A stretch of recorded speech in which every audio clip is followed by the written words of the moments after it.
Howard here, and today I'm very excited to be looking at some plants in media. It's really hot out today, and so like the vampire I am, I thought I would hide inside and maybe spend some time watching 1922's Nosferatu. And while I was, I came across something really cool. Let's watch.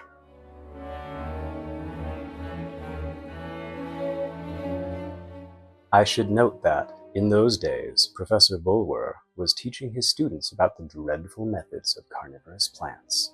One viewed with horror the mysterious workings of nature.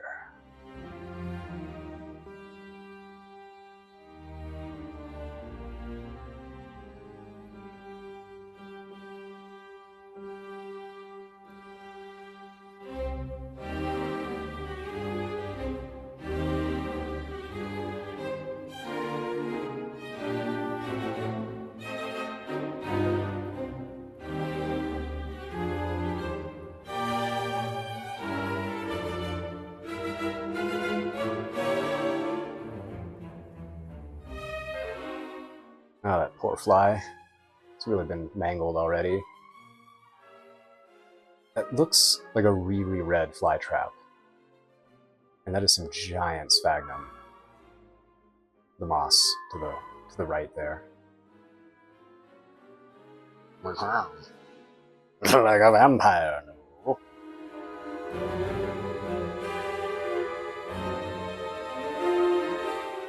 Not really. Fly traps are almost more like giant spiders. They liquefy and suck out the insect's organs, including its blood, which is hemolymph, I believe. But yeah, bugs don't have blood, so the comparison kind of falls apart there. And there's that whole... You're crunching, there's a little kitty eating some foods next to me.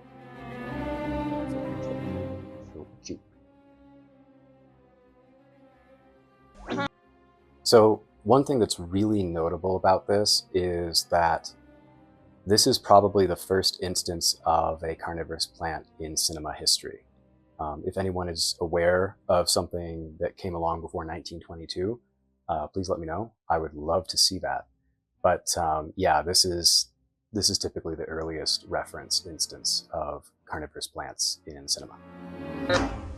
Plants that are typically supplied for film, at least nowadays, are often supplied by universities or botanic gardens. So I can't help but wonder where this particular flytrap came from. It looks like it's in a large terracotta pot with very large sphagnum moss growing in it. So that also implies that the flytrap is pretty small, though it does look like it's eating well. If you look at pretty much all the other traps in the frame, they're all sealed, so they've been eating.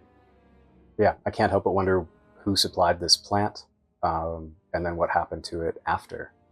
I really do think plant lineage should be more important. If I supplied plants that were in a film, I would propagate those as being special. But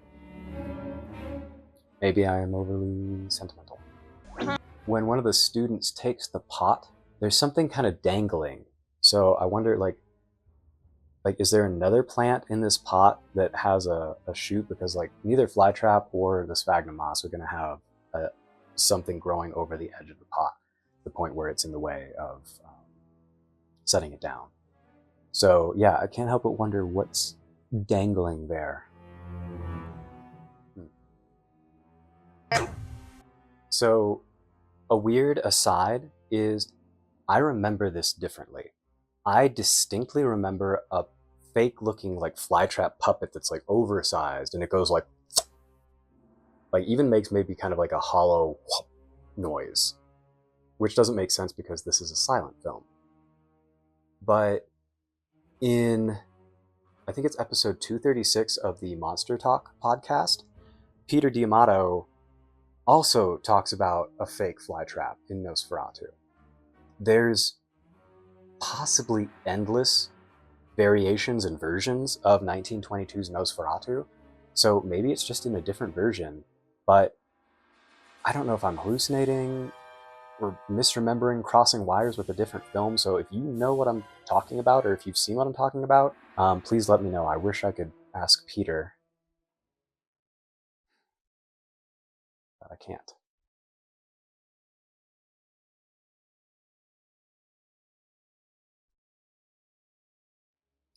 So yeah, that's been bothering me. I looked at multiple versions of this to figure out which version I wanted to watch for this reaction video, but also looking for that fake flytrap shot, and I couldn't find it.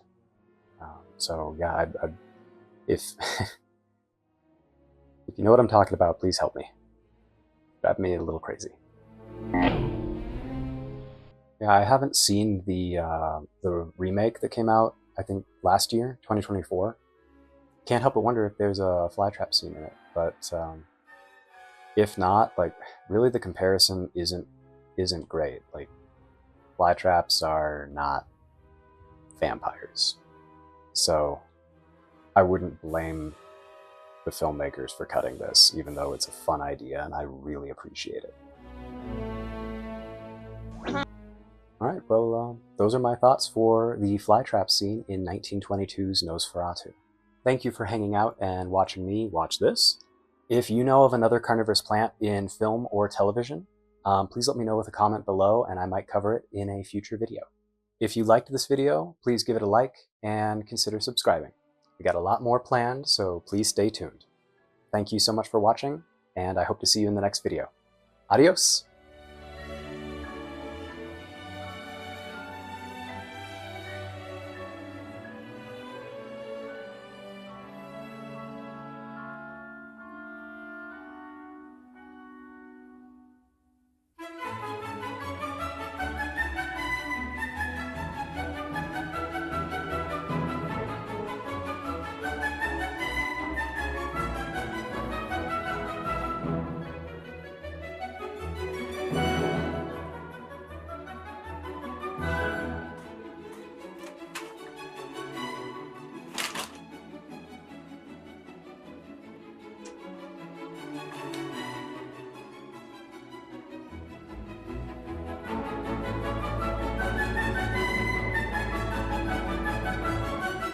Like a vampire, no.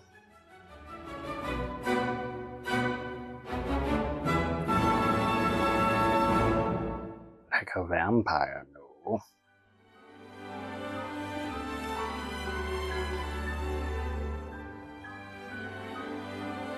Alright, well, those are my thoughts for 1922's Nosferatu's.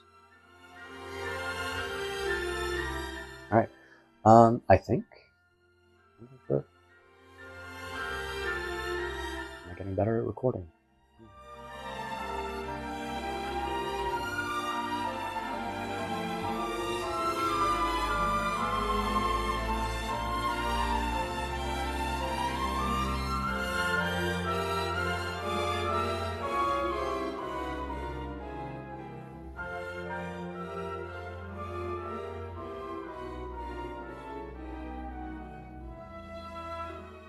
So another quick note on the vampiric comparison is a popular theory around why vampires need blood is because blood has vitamin D and they can't go out in the sun and get their own vitamin D.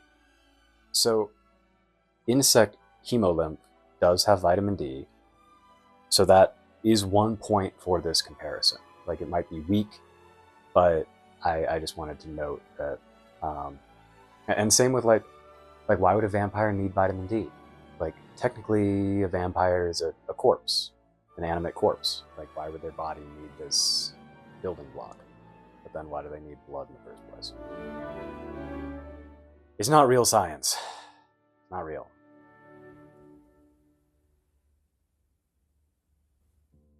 If I was going to do anything for this pot without knowing, you know, what it's potted in and the condition of the soil and everything, I would just keep the sphagnum moss at bay. You can just take those big heads of sphagnum and just rip them off and throw them in an adjacent pot, and they will likely root and start to grow moss there. So that is a concern, that the moss is being more vigorous than the plant that's actually in the pot. It really might overcrowd and ultimately choke the flytrap.